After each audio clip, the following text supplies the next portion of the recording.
तो आज इस वीडियो की शुरुआत दो बड़ी खबरों के साथ मैं कर रही हूं। नमस्कार, मैं हूं नीलू। तो दो खबर वो क्या है जिसने अब जो युद्ध है ईरान, अमेरिका और इजराइल के बीच में, उसने अब नया मोड़ ला दिया है। देखिए, दो खबरें, एक तो अमेरिका का युद्ध से एग्जिट प्लान और दूसरा ईरान का अमेरिकी कंपनियों पर बड़े हमले का ऐलान। ये दो खबरें आज की बहुत महत्वपूर्ण है, बड़े ध्यान से सुनिएगा। एग्जिट प्लान की भी हम डोनाल्ड ट्रंप की बात करेंगे कि किस तरह से अब वो इस पूरे युद्ध से निकलना चाहते हैं, और दूसरा कि किस तरह से अब ईरान ने ऐलान कर दिया है कि जितनी बड़ी अमेरिकन कंपनी है जो गल्फ में है, जो कारोबार करती है, उस पर हमला किया जाएगा। तो शुरुआत हमले की खबर से करते हैं। अगर ईरानी प्रवक्ता, आईआरजीसी के प्रवक्ता की बात की जाए तो एक बड़ा ऐलान उन्होंने कर दिया है। कहा है कि आज रात 8 बजे ईरान के टाइम के अनुसार, आज रात 8 बजे और भारतीय समय अनुसार 10 बजे बड़े हमले होंगे जो अमेरिका के बड़े जो कंपनी, बड़ी बड़ी कंपनियां हैं उस पर, और यह हमला जबरदस्त तरीके से किया जाएगा। एक भी अमेरिकन कंपनी को नहीं छोड़ा जाएगा जो इस वक्त पूरे मिडिल ईस्ट में कारोबार कर रहे हैं। इसमें कुछ कंपनियां हैं जिसका नाम हम आपको बताते हैं, जो कंपनियां इस वक्त कारोबार कर रही है और अमेरिका के लिए ये एक तरह से कह लीजिए कि बहुत ज्यादा पैसा कमाकर गल्फ से देती है। ये कंपनियां जो हैं उसमें एप्पल, सबसे बड़ा नाम एप्पल का आ रहा है, जिसको कि टारगेट किया है आईआरजीसी ने। और ये सिर्फ ऐसे धमकी नहीं है, बल्कि उन्होंने ऐलान किया है कि आज रात 8 बजे मिसाइलों से इन पर हमला किया जाएगा, जिसमें सबसे महत्वपूर्ण बताया जा रहा है एप्पल है, इसके अलावा गूगल है, माइक्रोसॉफ्ट है, मेटा जिसमें कि इंस्टाग्राम और फेसबुक की कंपनियां हैं, आईबीएम पर उसने कहा है कि हमला करेगा। इसके अलावा सिस्को, एक बड़ी कंपनी अमेरिका की है, जिस पर हमले का ऐलान आईआरजीसी ने किया है। इसके अलावा टेस्ला, जो कि सबसे ज्यादा टारगेट एलन मस्क की कंपनी है, उसको किया गया, क्योंकि एलन मस्क पर आरोप ईरान ये लगा रहा है कि उसने लगातार रिजीम चेंज को लेकर उकसाया अमेरिकी गवर्नमेंट को, और रिजीम चेंज की बात एलन मस्क की तरफ से की गई, इसलिए सबसे बड़ा टारगेट एलन मस्क है और उनकी कंपनियां हैं। और जिस तरह से बताया जा रहा है कि जो कंपनियों की पूरी 18 कंपनियों की लिस्ट दी है, एक दो नहीं बल्कि 18 कंपनियों की लिस्ट आईआरजीसी ने जारी की है, जिस पर हमले की बात वो कर रहा है। टेस्ला के अलावा बोइंग भी एक नाम है जिसको उड़ाने की धमकी, धमकी नहीं, ऐलान, उसको टाइम भी बता रहे हैं, ऐलान किया गया है कि जो बोइंग है उसको भी उड़ा दिया जाएगा। अब इन 18 कंपनियों की बात की जाए तो ये जो 18 कंपनियां हैं, खासतौर पर अगर पूरे मिडिल ईस्ट की बात की जाए, इसमें दुबई है, कतर है, दोहा है, रियाद है, जद्दा है, इन सब जगह पर अमेरिकी कंपनी इस वक्त व्यापार कर रही है, अच्छा खासा पैसा कमा रही है। और इनको टारगेट करने के पीछे आईआरजीसी जो दलील दे रही है, उसका कहना है कि वो कंपनियां हैं अमेरिका की जो इजराइल और अमेरिका को फंडिंग कर रही है इस युद्ध में। ईरान के खिलाफ इन कंपनियों पर सीधे सीधे आरोप है आईआरजीसी का कि वो फंडिंग कर रही हैं, अमेरिका और इजराइल के सैनिकों को पैसा मुहैया करा रही है, इसलिए इन सब को टारगेट किया जाएगा। तो ये 18 कंपनियां, अगर ऐसा होता है तो भारी नुकसान अमेरिका को होगा। अब तो देखिए, जो जहां जहां पर ये कंपनियां स्थित है, चाहे यूएई है, कुवैत है, कतर है, हर जगह के जो वहां की गवर्नमेंट है, वो अब इसको लेकर बेहद चिंतित है कि अगर ऐसा होता है तो फिर इसके दूरगामी परिणाम होंगे, क्योंकि इसमें एआई कंपनियां भी हैं, इसमें आप जैसे नेविगेशन, अगर गूगल की बात की जाए, कितना बड़ा नुकसान इसमें होगा।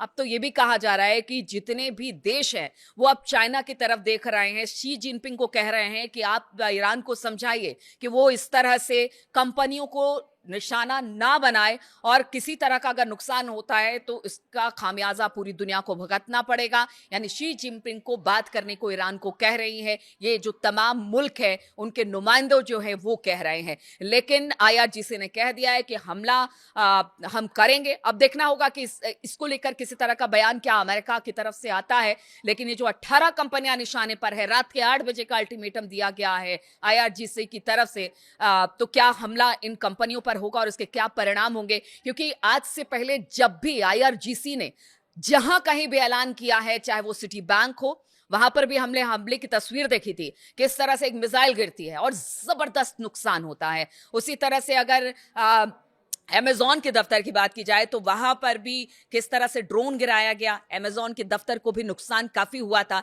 यानी अब तक जो आईआरजीसी कहती रही है उसको पूरा उसने किया है। यानी कि अगर वो कहती है कि हमने यहां पर वो करने वाली है तो वो हमले करती है, और इसकी तस्वीर हम देख चुके हैं। इसीलिए जिन जिन देशों में अमेरिकी कंपनियां हैं उन देशों की जो गवर्नमेंट है वो इस वक्त काफी ज्यादा पैनिक कंडीशन में है। और दूसरी खबर अब हम आपको बताते हैं, ये जो खबर होगा इस पर तो हमारी नजर रहेगी, लेकिन दूसरी बड़ी खबर, ट्रंप चाहते हैं कि अब इस पूरे युद्ध से एग्जिट किया जाए। एग्जिट करने का क्या मतलब है? क्या ट्रंप हार चुके हैं? क्या ट्रंप ने एक तरह से कहिए कि हथियार उन्होंने ईरान के सामने डाल दिया है और हॉर्मूज को लेकर वो कोई बात नहीं करना चाहते? कहते हैं हम हॉर्मूज पर कोई बात नहीं करेंगे और बहुत जल्दी हम इस युद्ध से निकलना चाहते हैं।